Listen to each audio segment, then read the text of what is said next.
وداعيا إلى الله بإذنه وسراجا منيرا সম্মানিত ভাই বোনেরা, এবার আপনারা শুনুন কালামে পাক তেলাওয়াত অবস্থায় প্রিয় নবীজিকে শত্রুদের হত্যাকার্য থেকে হেফাজত করে এই প্রসঙ্গে একটি দীর্ঘ হাদিস আপনাদের সম্মুখে তুলে ধরব।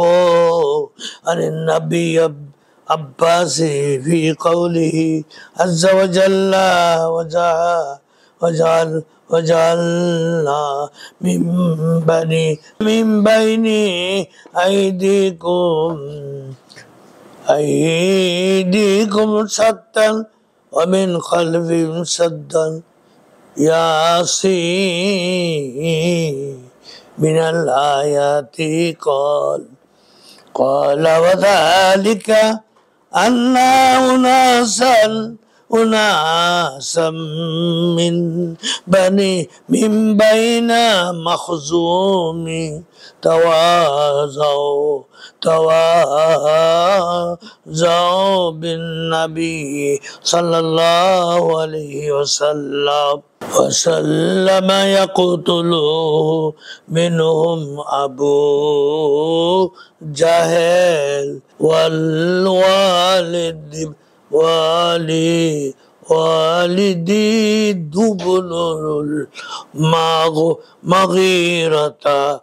دبن المغيرة ونفر من بني مخزوم فبين النبي صلى الله عليه وسلم قائم يصلي فلما سمعوا شراده أرسلوا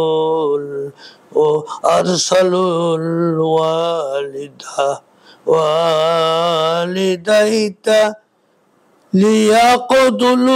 ليقتلوه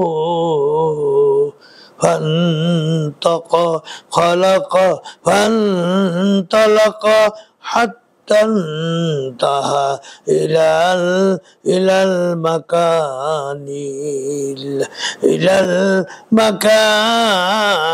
الذي كان يصلي النبي صلى الله عليه وسلم فيه وجعل يسمع قراءته ولا يراه الأخير الحديث সম্মানিত ভাই বোনেরা, আপনাদের সম্মুখে দীর্ঘ একটি হাদিস বাইহাকি হযরত ইবনে আব্বাস রাদিয়াল্লাহু থেকে বর্ণিত আয়াতের তাফসীর প্রসঙ্গে রায়াত করে বনি মখজুমের কিছু সংখ্যক লোক হুজুর সাল্লাল্লাহু আলাইহি সাল্লামকে হত্যা করার পরিকল্পনা করেছিল।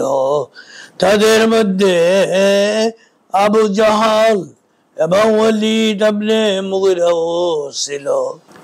নবী করিম সাল্লাল্লাহু আলাইহি সাল্লাম নামাজ পড়ছিলেন। এই হতভাগারা নবীজির তেলাওয়াতের আয়াত শুনতে পেল।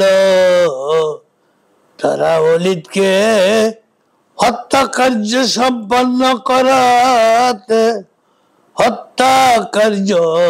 সম্পন্ন করতে প্রেরণ করলো।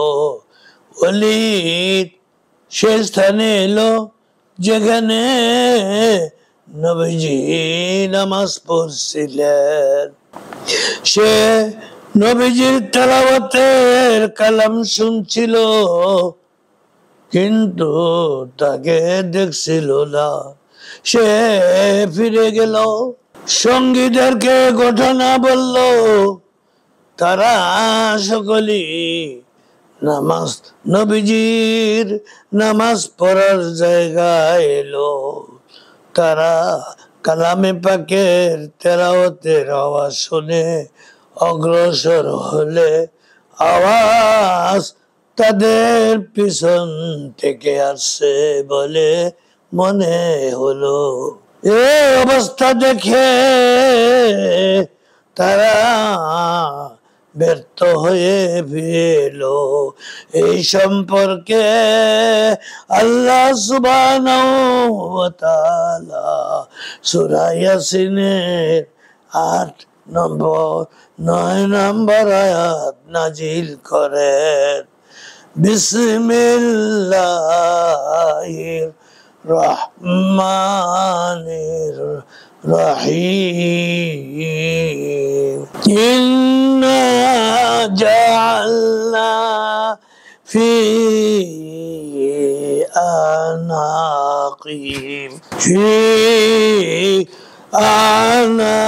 আনাকিহিম আগলালাম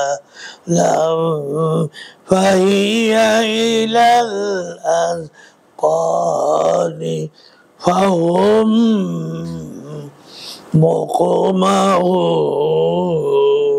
ওয়াজআলনা মিন বাইনি আইদিহিম সাদ্দাও ওয়া মিন খালফিহিম সাদ্দাম ফাগাশায়নাহুম ফাহুম লা ইউবসিরুন। সম্মানিত ভাইয়েরা, তারা সকলেই নামাজ পড়ার জায়গায় এলো। তারা কালামে পাকের তেলাওয়াতের আওয়াজ শুনে অগ্রসর হলে আওয়াজ তাদের পিছন থেকে আসছে বলে মনে হলো। এই অবস্থা দেখে তারা ব্যর্থ হয়ে ফিরে এলো। এই সম্পর্কে সূরা ইয়াসিনের 8 ও 9 নম্বর আয়াতে আল্লাহ সুবহানাহু ওয়া তাআলা ইরশাদ করলেন, যা আমি আরবিতে এখন পড়েছি, বাংলা শুনুন। আল্লাহ সুবহানাহু ওয়া তাআলা বলেন, আমি তাদের গলদেশে চিবুক পর্যন্ত বেরি পরিয়েছি, ফলে তারা ঊর্ধ্বমুখ হয়ে গেছে। আমি ওদের সম্মুখে একটি অন্তরাল এবং পশ্চাতে একটি অন্তরাল স্থাপন করেছি। আল্লাহু আকবার। পরে তারা দেখতে পায়নি। প্রিয় নবী সাল্লাল্লাহু আলাইহি সাল্লামকে মানুষের অনিষ্ট হতে আল্লাহ সুবহানাহু ওয়া তাআলা হেফাজত করেছিলেন বলে সূরা মায়েদার 66 নম্বর আয়াতে ইরশাদ করেন, বিসমিল্লাহির রহমানির রহিম।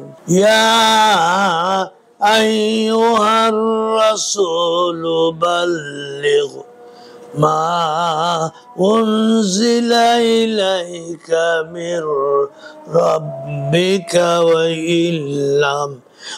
ইল্লাম তাফআল ফামা বাল্লাগতা রিসালাতাহু ওয়াল্লাহু ইয়াসিমুকা মিনান নাস ইন্নাল্লাহা লা ইয়াহদিল কওমাল কাফিরিন। অর্থাৎ, হে রাসূল, পৌঁছে দিন আপনার প্রতিপালকের পক্ষ থেকে আপনার প্রতি যা অবতীর্ণ হয়েছে, আর আপনি যদি এরূপ না করেন তবে আপনি তার পয়গাম কিছুই পৌঁছালেন না। আল্লাহ সুবহানাহু ওয়া তাআলা আপনাকে মানুষের অনিষ্ট থেকে হেফাজত করবেন নিশ্চয়ই নিশ্চয়ই আল্লাহ সুবহানাহু ওয়া তাআলা কাফেরদেরকে পথ প্রদর্শন করেন না। অতএব আপনি আপনি নিশ্চিন্ত মনে আল্লাহর দ্বীনের প্রচার করতে থাকুন। আপনি একা থাকলেও কেউ আপনাকে হত্যা করতে পারবে না। আল্লাহ তাফসীরে নূরুল কোরআন 6 নম্বর খণ্ডে 314 নম্বর পৃষ্ঠায় বর্ণিত আছে, কুরাইশরা যখন পবিত্র কোরআন প্রচারের কারণে অত্যাচার জুলুম চরম পর্যায়ে, এমনকি নবীজিকে হত্যা করার প্রকাশ্য ঘোষণার পরিকল্পনা করে, তখন হতে প্রিয় নবী রাসূল খুদা সাল্লাল্লাহু আলাইহি সাল্লামকে তাবু পাহারা দেওয়া হতো। কি দেওয়া হতো? তাবু পাহারা দেওয়া হতো।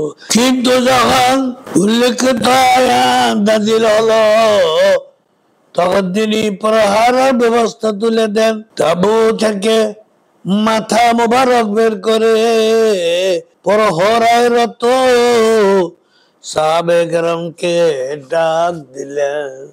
ডাক দিয়ে ইরশাদ করেন, হে লোক সকল, তোমরা চলে যাও, আল্লাহ সুবহানাহু ওয়া তাআলা আমার হেফাজতের দায়িত্ব নিয়েছেন।